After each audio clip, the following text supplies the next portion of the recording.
Nurse Sue here, welcome to my kitchen. Today we're going to make spinach and feta egg cups. So I'm going to show you how easy these are to throw together. Great way to start your morning because two of these egg cups is about 120 calories and it will give you about 10 grams of protein. So a great way to start your morning, get you going on your protein for the day, but not a ton of calories.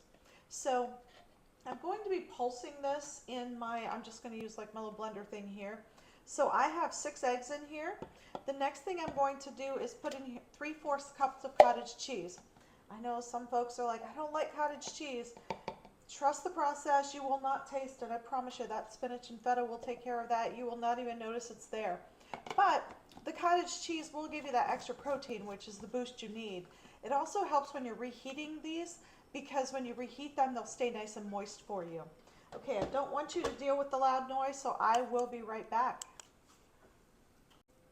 Okay, so I just finished blending my 6 eggs, 3/4 cup of cottage cheese. The next thing I'm going to add to this is about 2 cloves of garlic.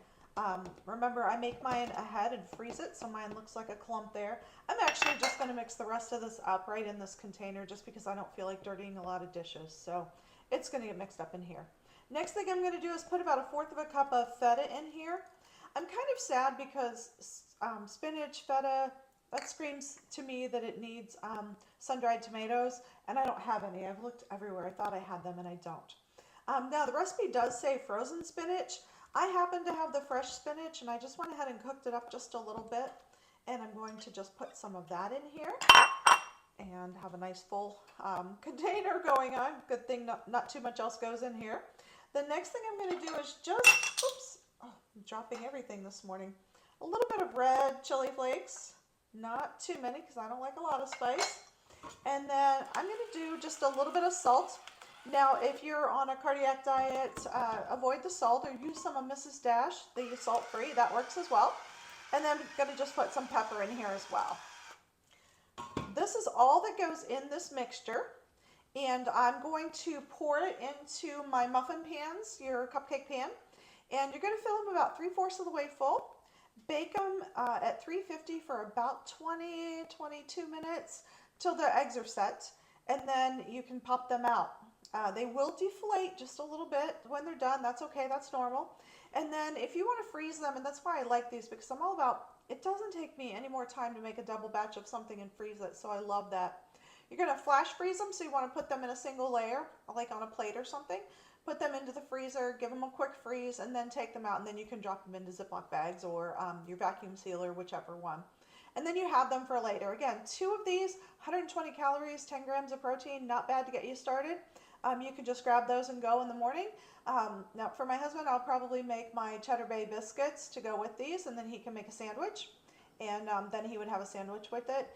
My Cheddar Bay recipe, that is somewhere to be found in my videos. Just go ahead and look for that. But there's kind of a take on the Cheddar Bay biscuits that we absolutely love.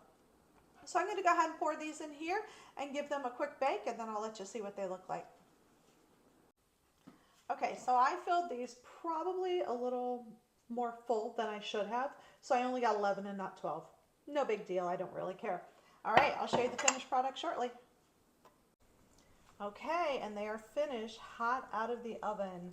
Don't they look amazing? Oh my goodness, I can't wait to try one. But like I said, you can go ahead and freeze these. If you freeze them, you can microwave 2 of them for 60 to 90 seconds and you're all ready to go. You could put this on a biscuit if you wanted to make a sandwich or just grab and go just like this. It's perfect.